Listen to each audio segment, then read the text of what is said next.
Hey everybody, how's that? I timed it so that the music ended right at 12:30 and we are live. Somebody put in the chat that you can hear me.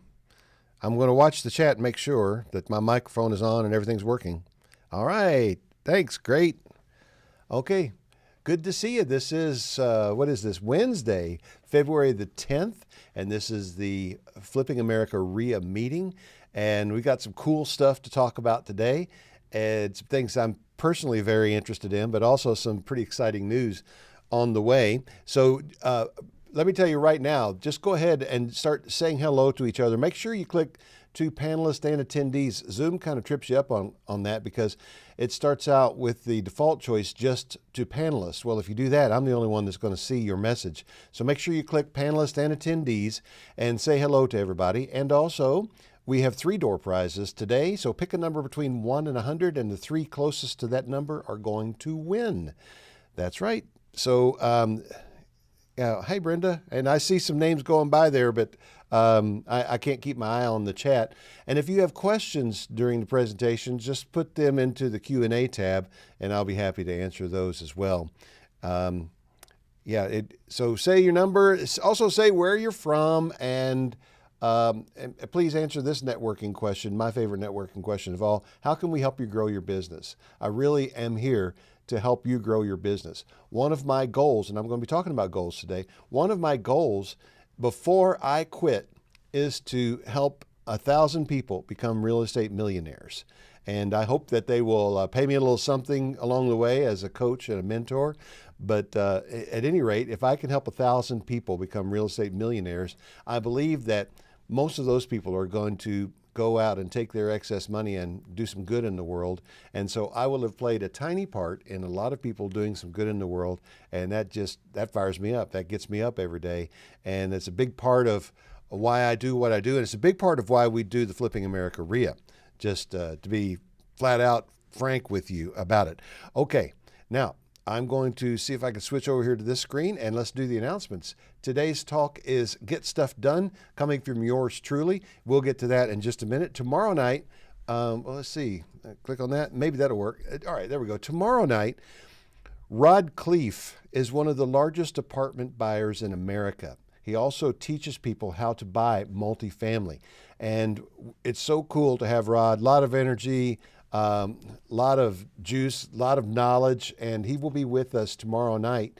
And we'll be talking about buying multifamily, how to look at it, how to think about it, and why maybe this is the thing. You know, house flipping is not for everyone. In fact, I've even gone so far as to say, in something I was writing just this morning, house flipping probably isn't for most people, but there are a lot of other things you can do in real estate investing.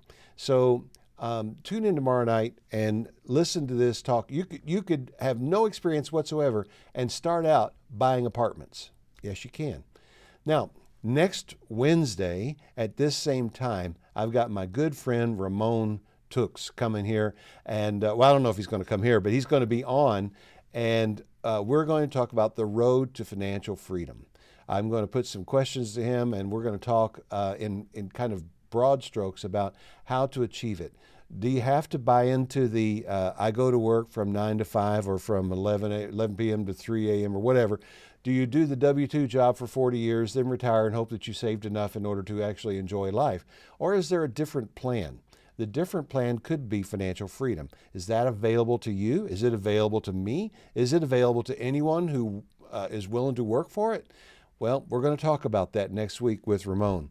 And those of you that know Ramon, or you know what I'm about to say, Ramon is one of the smartest guys I've ever met, one of the wisest real estate investors, and he's just an all-around cool guy. I love the guy. I love talking to him, and we enjoy each other's company, and we also just really connect at kind of the heart level when in terms of values and life perspective and a whole lot of things. So Ramon will be with us next Wednesday.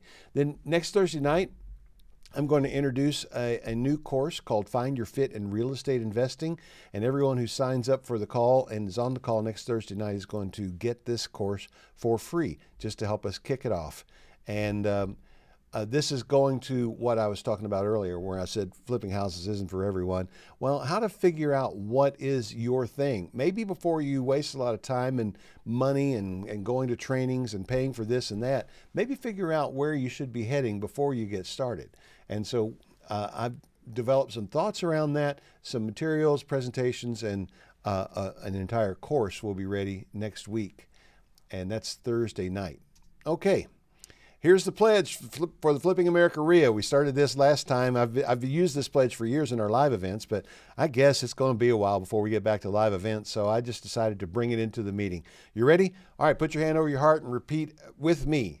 Not after me, repeat with me. When I look into the mirror, I see the reason, the credit for my successes, the blame for my failures. I cannot make it without my team, and I tell them often. But when they succeed, it's because I chose well and I led well.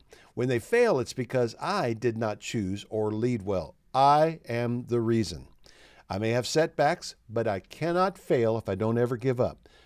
You've got circumstances. I've got circumstances. We all got circumstances, but you won't find me under mine. My situation will not dictate my emotion. My circumstances will not control my results. External forces will not take away my power to choose. I cannot change the world, but I can change me and the way I relate to it. So I charge on. I am the reason. I have a massive vision, which creates massive pressure, leading to massive action, which is the only chance I have to achieve massive results. The world doesn't owe me success. God doesn't owe me success. No one but me is going to work for my success. Therefore, no one will work harder for their success than I will for mine. I will give my all and then a bit more. So tomorrow, my all will be more. That's the pledge. This is Flipping America. It is a radio show and a podcast and several other things, but it's also a free app in the App Store, or you can listen to the show on every major podcast platform. I do 3 shows a week. Some people say it's too much. I don't know. Maybe it's not enough, but it's there anyway. It's 3 one-hour shows every week, heard coast to coast on AM/FM stations, and then we release it onto the podcast platforms. And so if you notice, every single podcast is exactly 60 minutes long, right down to the second. That's because it started life as a radio show. All right. This is some of the exciting news that I have to share with you today. The Flipping America Network is about to be re-rolled out. Now, we introduced this a year ago, and I was embarrassed by it. The user interface wasn't what I was hoping for. We were premature. I admit my mistakes when I make them. And so we pulled back on it. We stopped talking about it. But we have been working over the last year to reimagine this site. The beautiful idea behind the site is wholesalers and buyers can get together on a trading platform. And those of you on the call that are wholesalers, think about this. You know what you have to do. You have to build a buyer's list. You have to go out and meet buyers and find a way to do it. Run fake ads on Craigslist to accumulate buyers. Whatever you have to do, and that's a big chunk of what you do when you're getting started as a wholesaler. Then you have to get a mail management program. You have to learn how to manage the program and use the program and so forth. Then you go out to the business that actually makes you money. You're sitting down with sellers, you're negotiating the properties, and you come up with contracts that you want to assign to make your wholesale fee. Then you have to come back to your office or to your home. You sit down and you create a digital flyer. You email that with links to the Dropbox. After you've loaded up all the pictures into the Dropbox, you mail that to your buyer's list and hope that you have a strong enough buyer's list and enough serious people who will pay you something for this deal. All right, what if you could just sit there at the property and enter the data on the property into your phone, into this app, take the pictures and click submit. And here's what will happen. If you're a buyer, the way this works is the way it has worked for me all my career as a real estate investor. I go to these meetings and clubs and I stand up at the announcement time and I say, hey, I'm a cash buyer. If any of you have something to wholesale, put me on your buyer's list and here's my email address. And then I'm a very popular person and I get lots of properties sent to me. And that's what I have to do, or I have to do the work that the wholesaler does to go out and do all the deal marketing and all the things that you have to do to sit in front of sellers and so forth. And I did some of that. I've done all of that at one point or another. But I found it easier as a buyer just to focus on that thing that I really would do. And I didn't mind paying somebody $10,000, $15,000 as an assignment fee if I could get a deal that I wanted to do. And, I would pay a bird dog $1,000 without even thinking about it if I closed on a property that they sent me. So I used to use bird dogs and wholesalers and the whole thing. Now, as a seller, as a buyer, you come onto the Flipping America Network, you create your profile, you give us your cell phone number, and then tell us the zip codes where you want to buy. Now, you can go on and search other zip codes and search for other things, or you can just sit back and relax. Because now, when the wholesaler has their property and they've put it all into their phone, they click submit, immediately a text message goes out to every buyer in that zip code. And it says, look what just hit the fan. And so the buyers can check on it at that point. They can talk back and forth with the seller through the app, and then go to contract with integrated DocuSign through the app on your phone. And rather than going back to your office and creating the flyer, wholesalers, you could have the property under contract by the time you get back to your office. That's the beauty of this platform. Now, we have reimagined the entire thing. We've created a whole new user interface. Today, we are wrapping up what's called the user acceptance testing, where we click on every link to make sure that every single thing goes to the right thing and take care of little formatting details and all of that. And starting in just a couple of days, now with the user acceptance testing, we've run into a few little things that we're fixing. But in a few days, we are going to start the user focus group testing, the user experience. And we need volunteers, beta testers. Send your name, email, and phone number in an email to lana@flippingamerica.net. And I know, Lana, you're on the call. I will tell you later on what we're going to do with those. But what we will do, I'll tell you all, what we are going to do is we're going to set you up to have access to the development site, or maybe the live site, I don't know. They're talking back and forth. I'm not in the weeds with the technical details, but you'll get set up with a profile, and then you're going to be given some things to do to explore and use the platform and tell us how it is. And so we'll make some final adjustments before we have the big rollout. This is really exciting stuff. I think that this could change the nature of a lot of people's business, because here's the deal. If you're a wholesaler, you never pay anything to post a property. Not right now. Not for the foreseeable future. You can post 100, 1,000 properties on the platform, and you never pay. If you're a buyer, remember I said that I would be willing to pay $1,000 to a bird dog, or I don't mind paying wholesale fees. Yeah, if you're a buyer, when you go to contract acceptance, you will pay a $250 technology fee. That helps us start to recover our expenses and one of these days make some money off of this. All right? $250, that's it. That's almost a no-brainer, right? On top of that, if you're a buyer and you're really interested in a particular zip code, there is an opportunity to reserve an exclusive first look for 48 hours at that zip code. You can find out about that on the fan as well. So we need beta testers, and we need we're going to take the first 30 people that jump up and say, and after this call, I'll probably be sending an email out to the list, and I'll say more about the list in just a minute, and see if we can get up to 30 testers. But if you're interested, drop Lana a line, okay? And speaking of the list, I've been watching for this to happen. This is from the analytics side on the back end at meetup.com. We are now 27 chapters nationwide, from Indianapolis, Indiana, all the way out to Oklahoma City and San Antonio, Texas, and many points in between. And this week we're adding 3 more. We're adding Memphis and Tulsa, and Chip, you'll have to say the other one when I unmute you in just a moment. But look at this. We have finally made it. I've been saying we would do this by, the end of the first quarter, and it's going faster than I thought. In fact, just last week I told Chip, we're in the 9,900s. I think, and then by the end of February we'll be at 10,000, and we crossed that threshold yesterday. And it was 10,002 yesterday. It's 10,009 this morning when I looked in. So more people are joining our meetup groups every day, and that's kind of exciting. Just a little. Wait a minute. There's celebration. Wait, hold on. Let me come back to this and click this. Yeah, that's exciting. I figured out how to do that. Or we can do this. Yeah, can you all hear that? Anyway, that's goofy. All right, so we would love to. We would love to see you actually join the Flipping America RIA, and you can join the meetup groups for free. There's no charge for that, and there's no charge to come to these meetings. We do this as our gift to you. But if you would like to get behind and support what we're doing here, please use that link at the bottom of the page to join the RIA. You can join for $10 a month. And that will support what we're doing. It will help us continue to bring this to you and get you some other benefits as well. And there's another thing on that. All right, that's the end of that.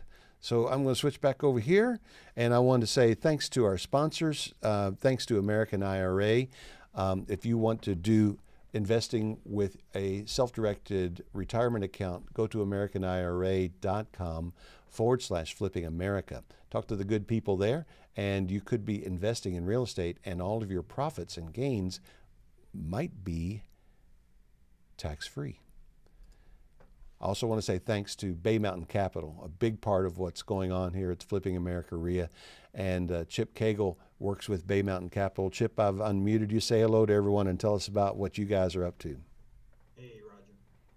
Yeah, so I've already gotten some guesses for today.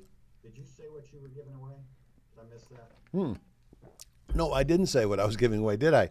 All right. People already started guessing All right. the numbers. This thing's going to... Let's see, All right. guesses. Okay, this call's going to end up sounding like a little sales pitch. I hope that it doesn't. That's not really what I intend. I do have something for sale. This is, I'm going to tell you all about this, the GMS Planner. This is my step-by-step planning guide to work through your life. This is available on Amazon for $35. And I'm going to give away 3 of them today to the 3 people who are closest to the number that Chip has pre-selected. Okay? And I'll say more about this in a little bit. All right, cool, thanks. Hey, one particular person had 3 numbers in there, so I'm not sure what to do with that. So Kish, if you would just pick one number, please. Yeah. All right. So I'm with Bay Mountain Capital. Oh, first, before I get into that, Roger, you asked what the 3rd new group's going to be. Yeah. It's an area of Tennessee up in the northeast corner that is 3 cities, and they call it the Tri-Cities. Okay. So the new group's going to be Tri-Cities, and Tri is T-R-I. Kingsport, Tennessee, Johnson City, Tennessee, and Bristol, Virginia. Am I right? Bristol, Tennessee. Bristol, Tennessee? Yeah, Bristol's in both states. Oh, Bristol, whatever state. Yeah. So it's only Tennessee. We're not living in Virginia yet. Okay. But so that's Tri-Cities TN is what we'll call it. Tri-Cities TN. That's what it's going to be, flipping Tri-Cities TN? Correct. Okay. All right. All right. So Bay Mountain Capital. We're a hard money lender out of Dallas, Texas, but I'm based in Atlanta. I'm over the southeast. Right now we're in Georgia and Tennessee, soon to be in Alabama, and then in the summertime I'm going to be adding Florida. We offer 100% financing for experienced investors, and that's going to be somewhere between 9.9% and 10.9% interest. It's 2 points for either a 6 or a 12-month loan. If you do the 12-month loan, there's an additional point at payoff. If you're not experienced, we still work with brand new investors. That's going to be 85%, so you'd have to have a 15% down payment, and the interest is a little bit higher, 11.9%. If you're in between, you've done 1 or 2 flips so far, then we can do 90% of your costs up to 70% of your after repair value.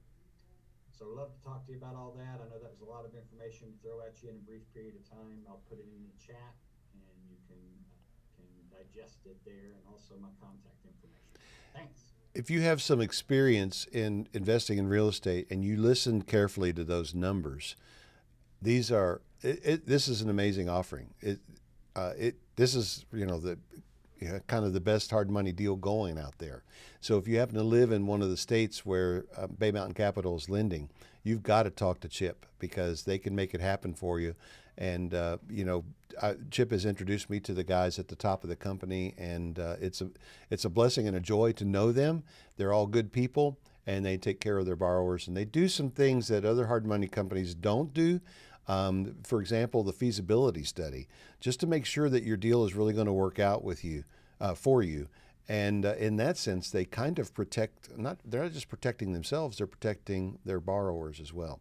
So I appreciate a lot of things about this company. And Chip, I appreciate you, my man. Thank you so much. Okay. All right. Is Eric on the call? Let's see. Eric? Yeah. All right. Eric, say hello to everybody.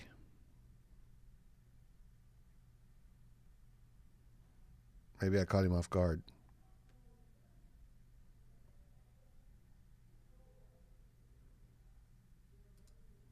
Until he speaks up, I'll just say that Eric is in South Texas. There you go. Oh, that's Eric Moats. I saw Eric M. All right. So I thought that was Eric Moore. Sorry, Eric Moats. Hey, Eric Moats, do you work for Bay Mountain Capital? I'm just kidding with you, man. Hey, good to see you, man. I'm sorry. I don't get to see the entire name here, and I just saw Eric M., and so I thought that was Eric Moore. And Chip, we interrupted you. Eric works in South Texas, and if you're doing investing in South Texas, he'd be able to help you out. You can just make a call to me, and I'll give you his phone number. We also lend in Oklahoma, right now Oklahoma City, and adding Tulsa. That's why we're creating that Flipping Tulsa group. All right. All right. Well, great. Okay. So let's talk about getting things done, because if you can truly get things done, if you can become more efficient, you can create the life that you want. So I'm going to go back over here to this other screen, and I'm going to present to you a little talk that I've prepared on really envisioning your life, to create the life that you want. In order to do that, you're going to have to just get really effective. Now, the W down there with the little house in it, just so you know, it's not really a secret. We just don't talk about it very much. The parent company that owns the Flipping America media companies is called Whitestone. And Whitestone, that's the Whitestone logo. All right, anyway, I didn't mean to confuse you there, but there it is. So taking a look at 2020, I'm going to I'm going to pull back the curtain a little bit and let you look at my own life and some of the things that I do to conduct my self-analysis and to make my own plans. I've told you in the lead up to this meeting, I was going to show you how I do it. And my system, it doesn't really matter if you use my system or not. Maybe something I say today will inspire you to create your own system. Fine, just have one. Just don't drift. Don't just take whatever comes. All right? Now, I have also worked in international organizations, and I want to avoid being critical of my friends in Europe, but most of our European friends over there, when we sat down in our international meetings, this was a large multinational nonprofit that I worked for back in the 90s. When we sit down in these meetings, we Americans would come in with, this is what we did last year, this is what we're going to do this year, and here's how we're going to get there, and blah, blah, blah, blah, blah. And the Europeans would say, well, last year it was kind of, yeah, and maybe this year it'll happen again. But we were amazed at their unwillingness or inability to think like this. I don't know. It's just maybe a part of a culture and a worldview and a mindset, but this works for me. And I think maybe this mindset that is a part of the drive that is in American entrepreneurialism is part of what makes us, the economic powerhouse in the world. That's a little bit beyond the scope of this talk, but here's my 2020 in the rearview mirror. I did 102 one-hour shows for Flipping America, and think about the fact that there may be an hour or two of work behind each one-hour show. That's a pretty fair amount. We launched the Flipping America RIA, this meeting, in January of last year. Really didn't know what was going to happen, and to be able to look at these numbers today and say we have 27 chapters and 10,000 people in our groups, that was a little bit beyond what I expected was going to happen. I led 91 networking events, Wednesdays and Thursdays last year. We launched the Buyers Club in July, and we're now up to 71 members in that. I read 37 books last year. I created 3 online courses. I launched a virtual wholesaling company in September. We never talk about it on this show or in these clubs or in the show. It's just something that we're doing, but we are busy right now making offers on houses in 7 states, and we're winning bids. We're getting deals done in 7 states behind the scene. And I don't actually really run the company. I'm a partner in that company, but I'm definitely a part of it, and it does take some of my time every week. I bought 62 houses in 21 states last year, trained dozens of new investors, redeveloped the fan, which I just talked about. And of course, I didn't do any of this alone. I personally flipped 2 houses. Now I know that's down. I used to flip 100 houses a year, but when I was flipping 100 houses a year, I didn't do anything else except flip houses and play golf. Now I'm doing a few other things. Here's what I didn't do in 2020. I didn't watch broadcast TV, except for a couple of shows that we like and sports. I didn't lose 30 pounds. Sad to say. In fact, I probably gained 15. I did not get my golf handicap into single digits. And there's one real reason why none of those things happened. None of those were part of my goals. I didn't plan to. I look in the mirror and I think, yeah, man, I need to lose some weight. But I didn't make a plan to do it, so it didn't happen. Okay? A goal without a plan is just a dream. Now, I tried to find out who first said that quote, and I couldn't find out who first said it. A lot of people have said it, or some variation thereof. So the attribution here is a bunch of people, including me. And you can attribute it to yourself too. You probably should. A goal without a plan is just a dream. If you have a goal, you should make a plan. Now, maybe this talk would be more appropriate at the first of the year when people tend to sit down and make their New Year's resolutions. But you know what? I think the New Year's resolution thing's kind of going out of style, and it definitely decreases in popularity as we increase in age. Because over the years, we finally get to the point where we realize, I made some goals back in January, and to be honest with you, now it's March, and I can't even remember what they were. And we don't get there because we don't make a plan.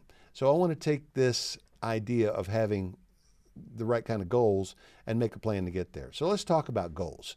And what I'm about to tell you is nothing you haven't heard before, I'm pretty sure, because you're motivated or you wouldn't be here. And so you're familiar with the SMART goals.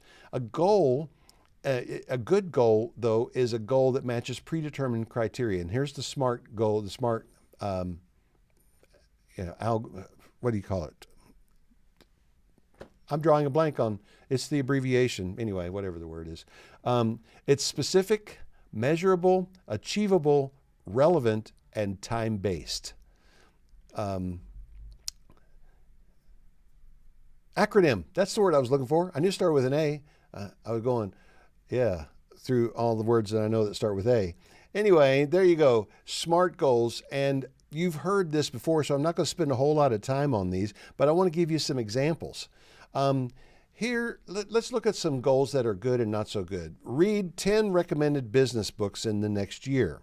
As long as you can read, this is probably a good goal. And for the next few minutes, good gets a green light. All right, here's another goal. Feel better about myself. Well, that is difficult to define, impossible to quantify, and can be completely made up. Those of you that are taking notes, just make a note of the Zeigarnik effect, which is a sense of closure. It's not necessarily based on actually having any real resolution, but you can get a sense of closure just by the strangest of things, coincidence, circumstance. But that doesn't mean that there's actually a resolution. So we can fool ourselves into thinking we're feeling better. You just can't measure this, so therefore not a good goal. All right? Flip 30 houses this year when we did 2 last year. And that's not a realistic goal, so we're going to put that in the category of not a good goal. Flip 30 houses this year, we did 26 last year. That's just a little bit of a stretch, probably realistic, and so we're going to put that in the category of a good goal. So you see, not all goals are created equal. Some are good and some are not so good, and some are just bad. The thing about goals are, when you're measuring the good and not so good goals, it's defined by external criteria, like the SMART acronym. I'm having a blank on that word today. Um, the external criteria, you can pretty well evaluate whether these are good goals. But now let's talk about correct goals. What is a correct goal? It's a goal that fits your purpose and vision. And so it's kind of going to be unique to you. What is your purpose? If you want to figure out your life's purpose, just start asking yourself why you do things.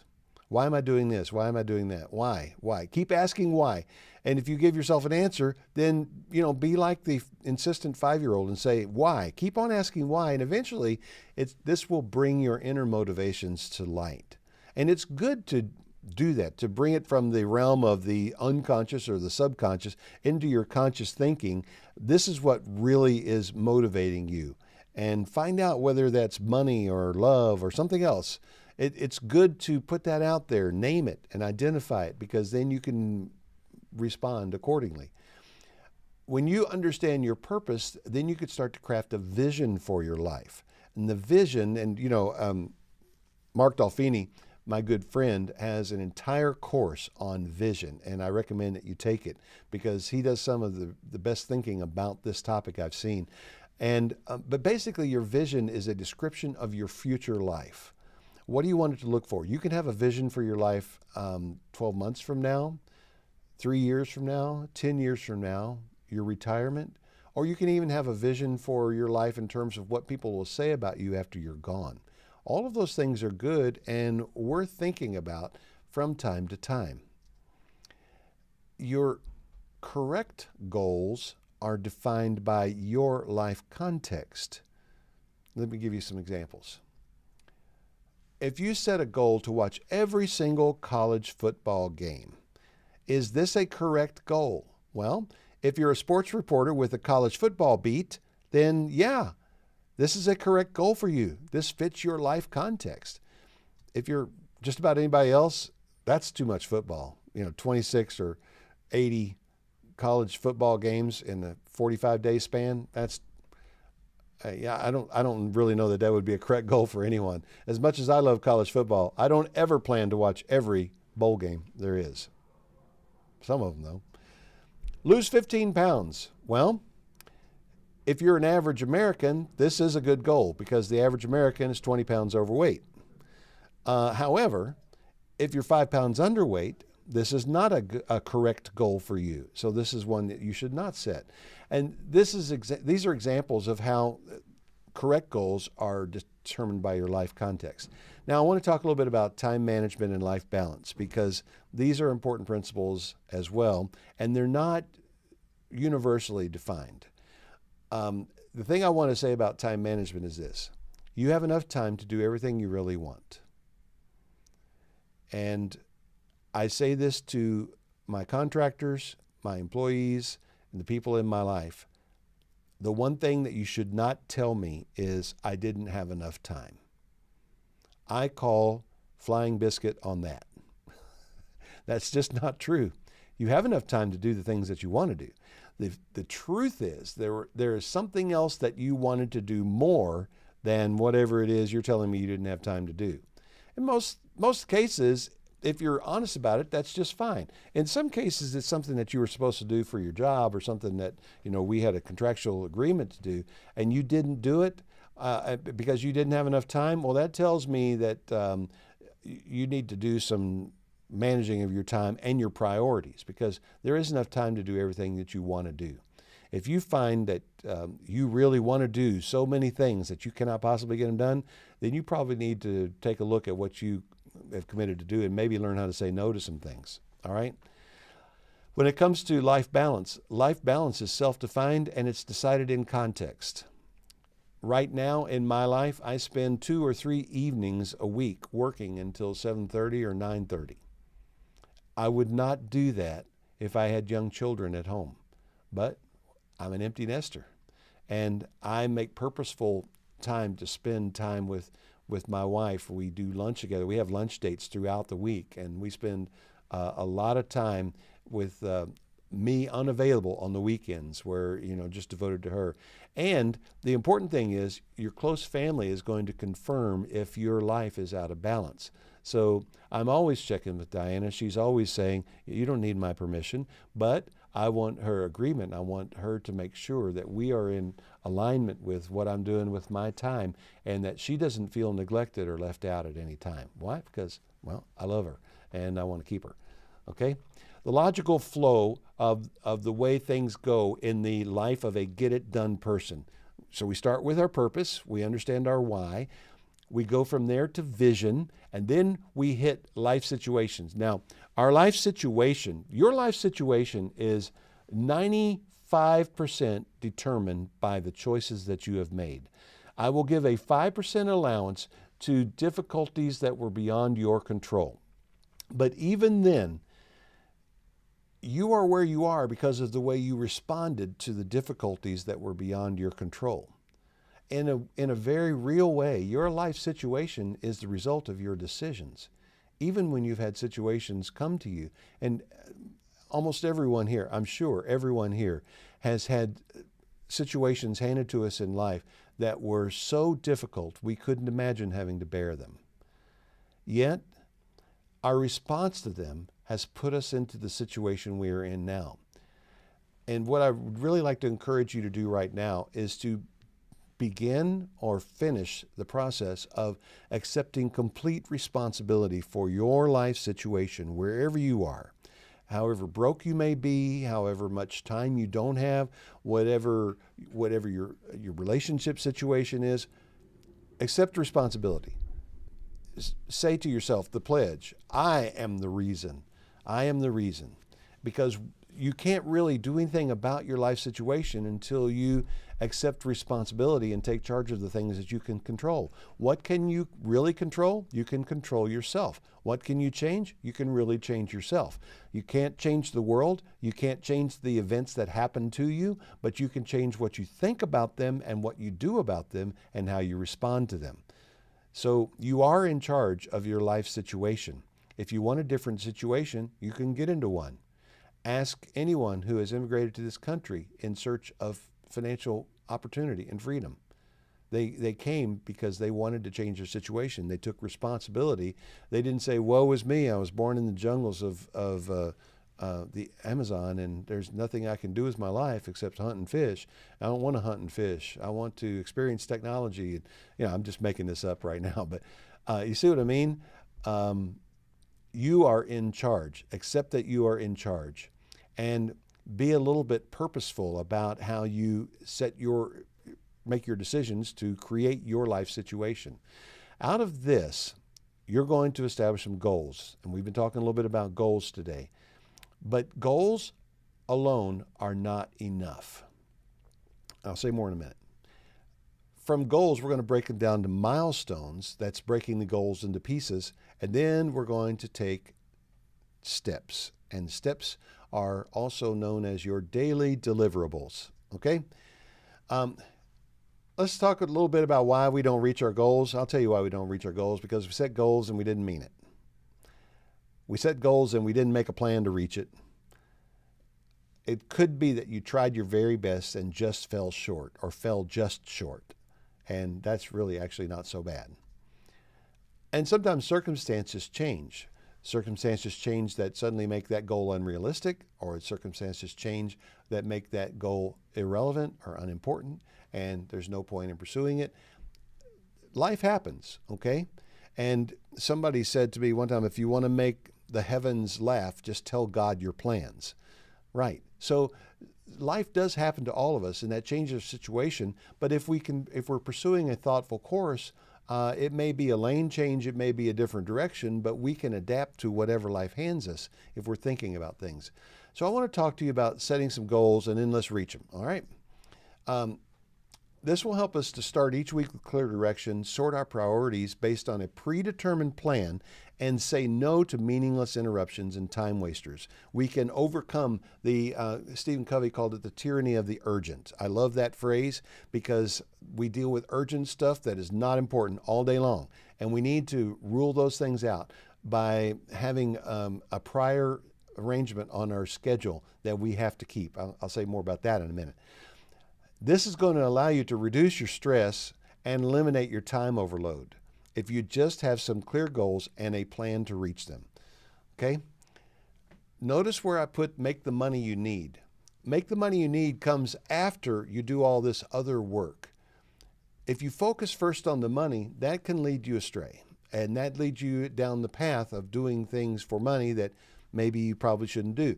But if you focus first on having a thoughtful life based on your experiences, your values, and what it is you're trying to achieve, you'll make the money you need. And from that, you can create the life that you want. The money will come. Let's get first things first. Here are my keys for reaching annual goals. Now, I am a guy, raise your hand if you remember Palm Pilots. I don't know if there's, okay, oh yeah, there's a bunch of people in here that raise your hand. All right, okay, that's good. Raise your hand if you know what a PIM is. All right, a PIM is a computer application that's called a Personal Information Manager.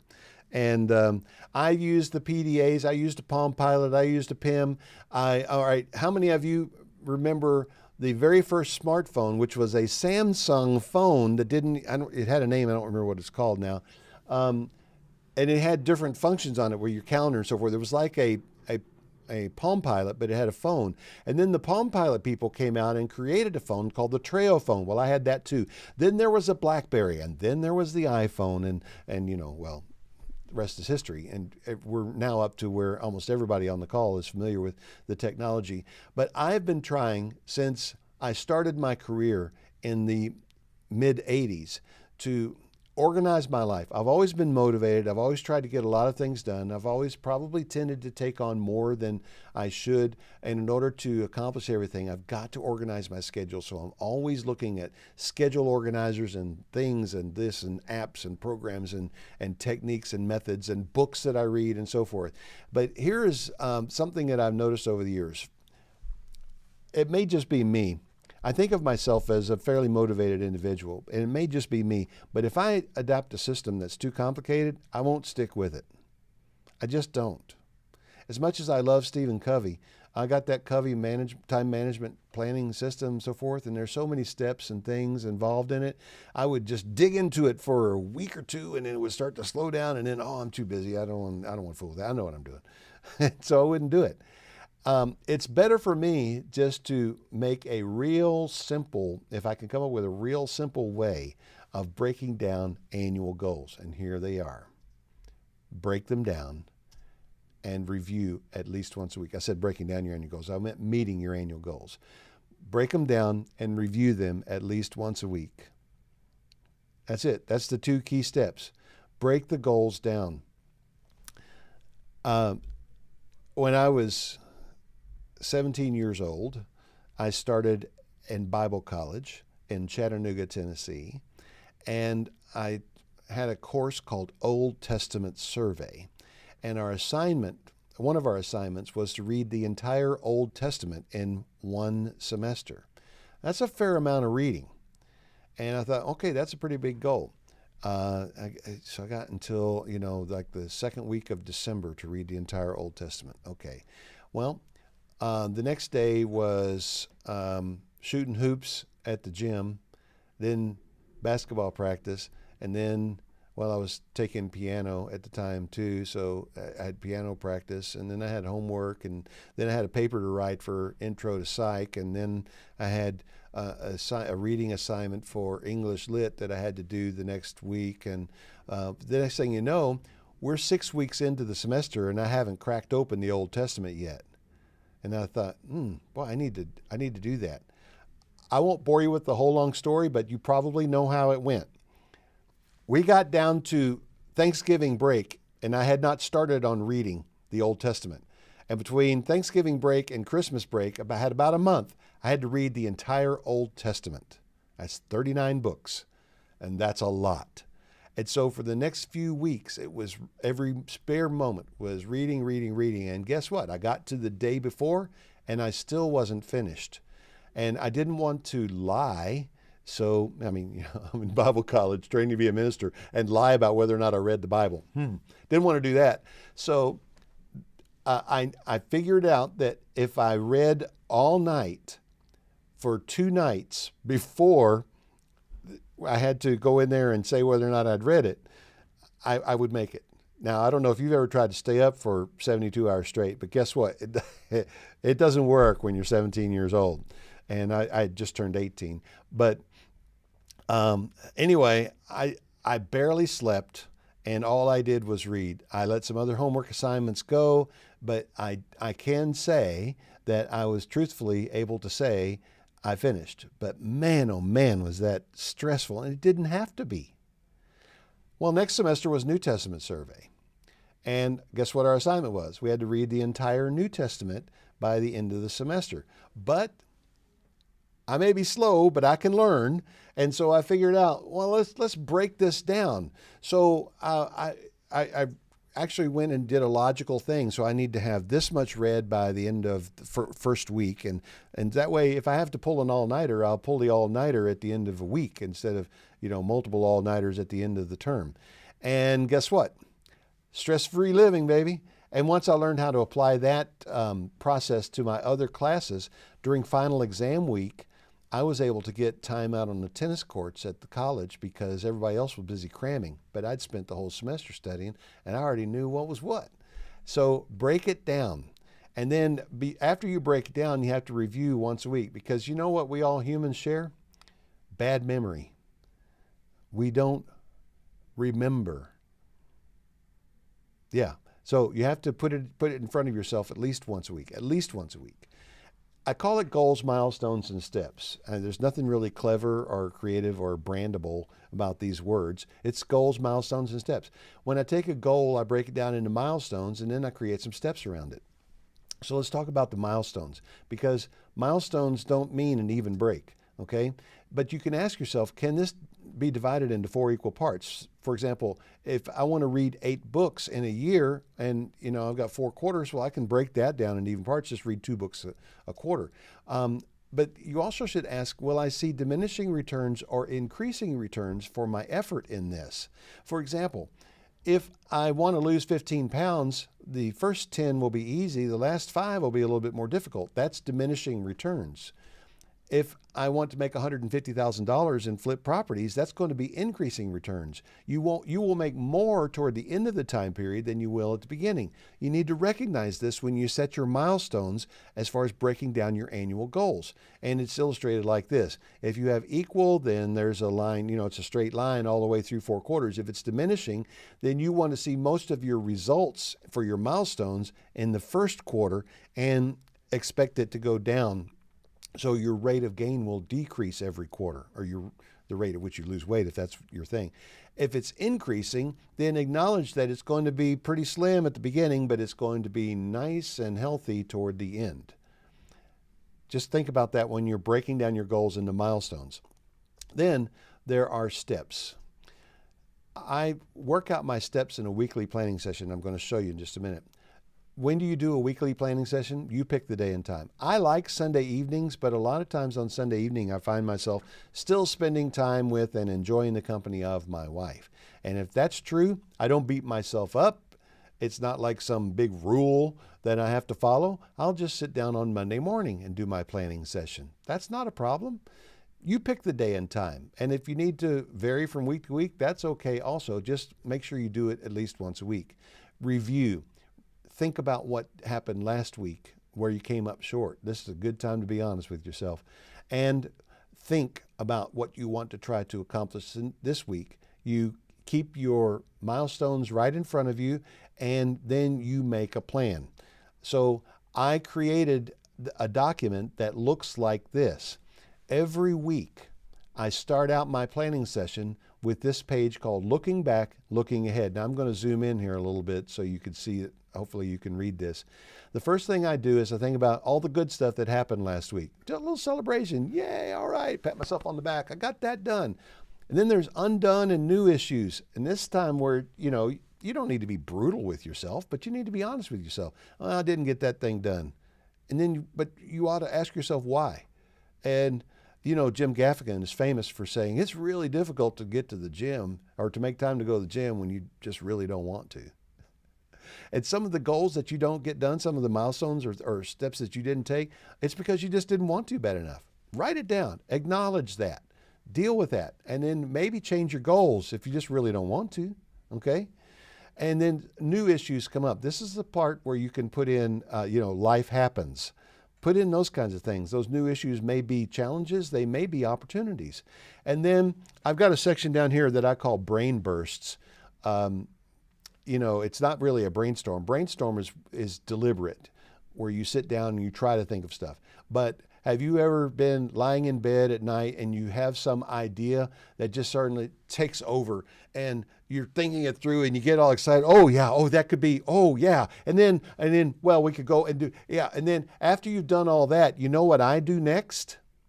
I play that tape all over again to make sure I'll be able to remember it tomorrow. And the next thing you know, it's 2:00 in the morning and I haven't gone to sleep yet.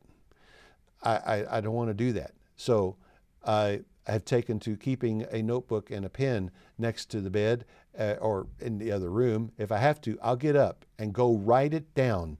So it's on the page and I can come back and look at it later on.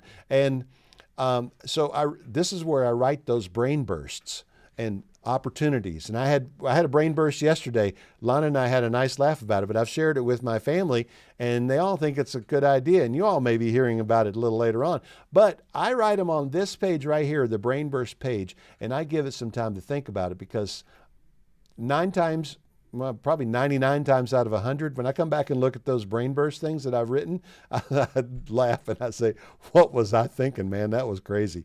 And that is a good way to filter out, especially if you're a person that has a lot of ideas, okay? Then when you get to the bottom of the page, it looks like this, your quarter milestones. I'm skipping over several pages in the book where you've written out your annual goals and you've broken down your quarterly milestones. But whatever quarter you are in, you've got different categories. It may be something physical, it may be financial, it may be professional, it may be intellectual, whatever.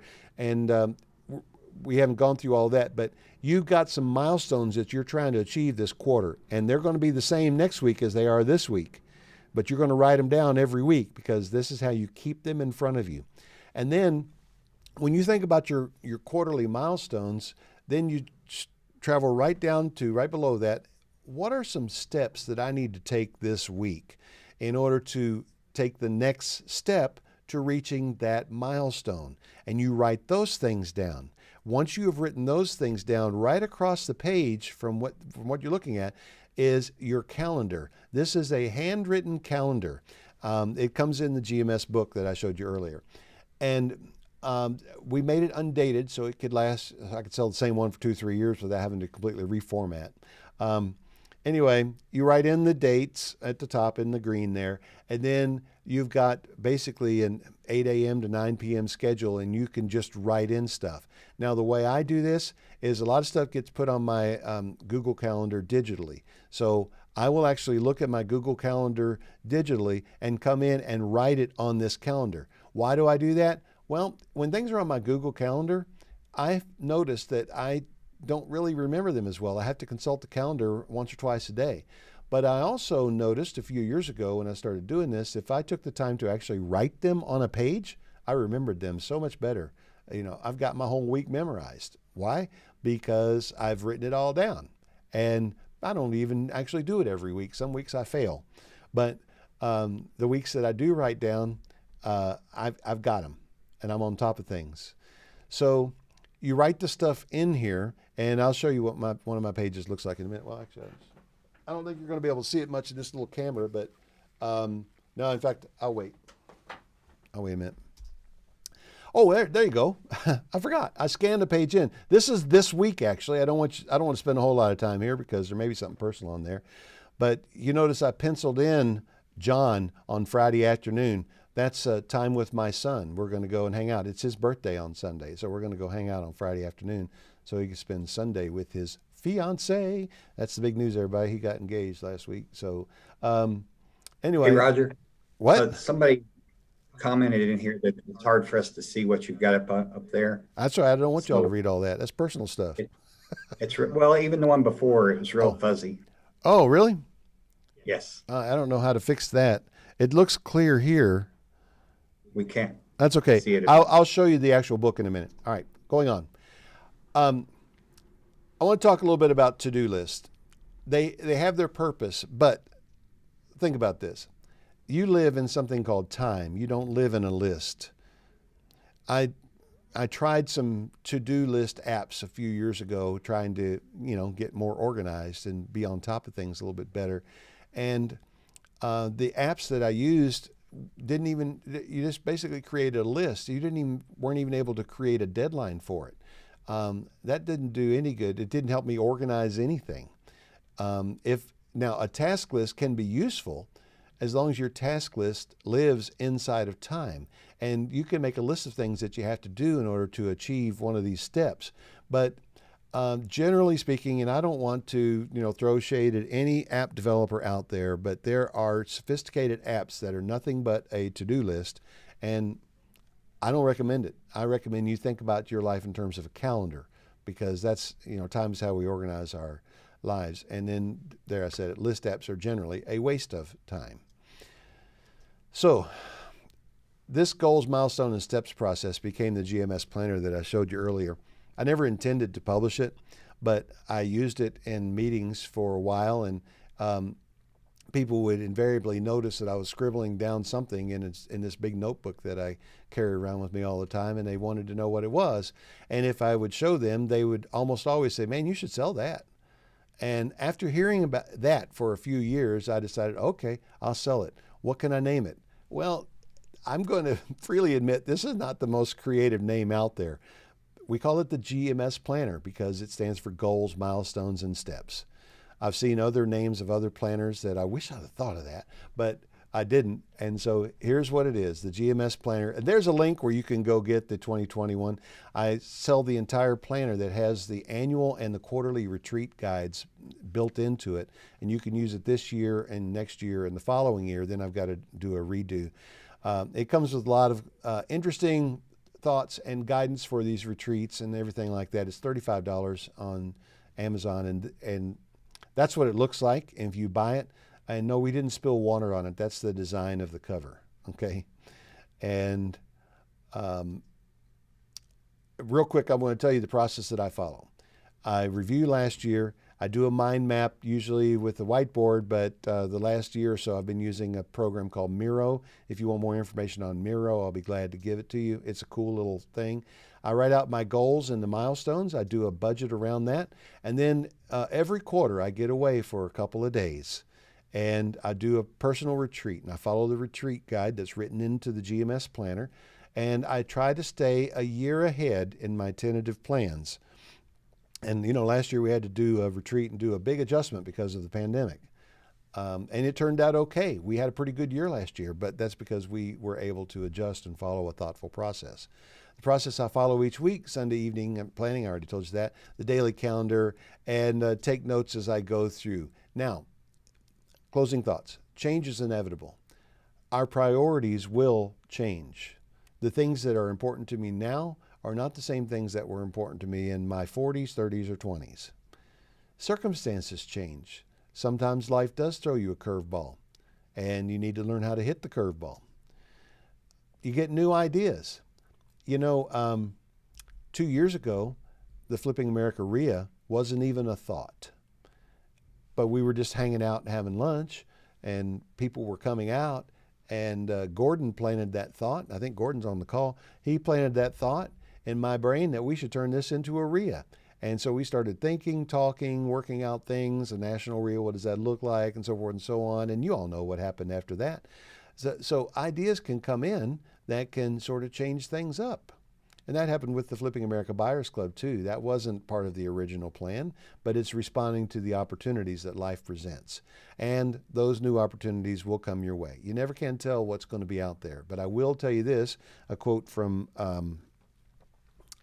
Benjamin Franklin: opportunity tends to dance with those who are already out on the dance floor. So get out to dancing and opportunities will come. Whether you are calm and relaxed or harried and busy, your life is ultimately the result of your decisions and plans. You don't have to be harried and busy. You can be calm and relaxed. Every 3 months, I lock in the next 3 months, tentatively plan out the next year. And the last thing is, you don't need to use my system, and I hope that you don't think this has been one big sales pitch. You don't have to use my system. Just have a system, please. Do something. And if you need some guidance on something, well, then feel free to bring in the GMS planner into your life. And I would welcome the opportunity to have you participating in that. Okay, I said I would show you this. I'll just show you this real quick. This is your annual goal planning page. That's what it looks like. And you can see I put a lot of stuff in here, and I'm trying to do a lot of things. You don't have to fill all that out. But, also, what I did when I got this book out from the printer, the first thing I did was I cut off, I set it down and pressed it, and I took a razor knife and I cut off these edges, and then I punched the edges so they would fit into my arc binder like this, because if you have an arc binder, you can actually, these pages easily come out and go back in, and I have a lot of pages in my arc binder and things that I do, so I keep my whole life together this way. And then, well, let me skip over to today. I'm kind of messing things up here, but this is what your weekly spread looks like. Your planning page is on the left, and then your calendar is on the right. So you have 1 week in view the whole time. And that's the way the book looks. That's really all I wanted to show you about that. I think you can look at samples on the Amazon thing, on Amazon listing, or if you're in the Atlanta area and you want to just come by and look at one, I've got a few copies here as well. And so 3 people on the call are going to win that. Any questions? How do you change the goal of exercise or going to the gym? Well, what I try to do, I'm not sure what you mean by the question, but when I don't have a goal of just going to the gym. I have some goals around what I'm trying to accomplish at the gym. Back when I was at the spry young age of 59, I decided that one more time before I kicked off this planet, I wanted to be able to say I bench pressed 300 pounds. I wanted to be able to bench press 300 pounds when I was 59 years old. So I knew what the program was, the same program that I used many years ago to get to that. And it didn't take me long. In fact, I got there early, and I have a video of me at 59 years of age bench pressing 300 pounds because I followed the GMS pattern. And I set very specific targets for week by week gain, and I established the baseline, what I could do, and it had been a while since I'd tried to bench heavy. And so I got that, but that's not that big of a goal. And at my age now, a few years later, I risk injury by bench pressing that heavy, and there's no point. I've got that bragging point, so what else do I need to do? What I do now is I just try to achieve a certain level of fitness in the gym. And my physical goals this year have to do with how long I can walk/jog uninterrupted, and how long I'm able to ride the bike at a certain degree, the stationary bike at a certain degree of resistance. And actually, this year I did set a weight target. I didn't set one last year, but this year I'm planning to lose a little weight. So I'm working on that. And that's what I do I don't know if that answered the question, because I'm not really sure I understand the question. Hopefully that helped. But if it didn't, clarify and ask again. Any other questions that you want to put into the Q&A? I'm not really looking at the chat. All right. Okay, Chip, over to you, my man. Hopefully there are people on here that want to win this, and they put their numbers in there so we can give away 3 of these. Now, the interesting thing is, I think what we're going to do is we're going to give you an Amazon coupon, which means that I have to go in here and pay full retail for this. And so I'm going to do that. I'm going to spend $100 today to give away these books to you. Oh, let's see. Just wondering if anyone can see my comments. My number was left off the giveaway. It was 7. That's from Sada. Did you see Sada at number 7, Chip? I do not have that guess in my list, but it's not a winner. All right. Oh, all right. Okay. Didn't change the results. All right. So we got you, Sada. Perhaps that person could have been to all panelists. All right. Anyway, the winner is Julie Meyer. Okay. The number was 63. Her guess was 75, so she was off by 12. Second place was Nick Berryman at 46, so he was off by 17. And third was Diana Mahalbasic. I guess that's how you say that. Mulhall Basic. Yeah, Yes, Diana. was 84, and so she was off by 21. All right. So, Nick, Diana, and Julie, congratulations to you. And Lana is probably making notes right now. We have your email addresses since you registered for the call, but she'll be in touch with you about getting the Amazon coupon to you. And so, congratulations on that. And I'll text those over to you and Lana. Rita says, "Didn't you see my guess in chat?" I didn't see any of the guesses. Well, she said 47. Is 47 a winner? 47 would have been a winner, yes, but I did not see that. So And an anonymous attendee said that they said 50. Okay, there again, must have been sent to panelists, not to me, not to all attendees. All right. Well, Couldn't see those. I don't, we need to know who the anonymous attendee is, but I don't want to leave anybody out. So, Tim S. said he said 50. Where are they putting Oh, this? Tim, I could see here yours just went to panelists. It didn't.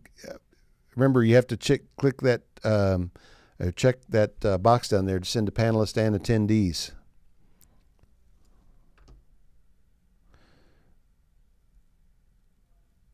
All right, so I have in the Q&A, anonymous attendee said 50, and then Tim S. said 50. Tim, are you one and the same? All right. So, hey, here's what we're going to do, Chip. We will, or Lana, make a note of this. We will also send the book to Rita and Tim. I don't want them to be left out. I know the Zoom interface is a little confusing. And thank you, Kish. All right. So thanks everybody for being here. Thanks for giving your time. Tomorrow night we're going to talk about buying multifamily, and I appreciate you taking the time to come out and listen to this today. And I hope that something there helped you. And if you did get some help out of this, I would love to hear your thoughts. If you buy the book and enjoy it, please let me know what you think. You can always reach me, Roger, at rogerblankenship.com. Until tomorrow night, that's it. We'll see you.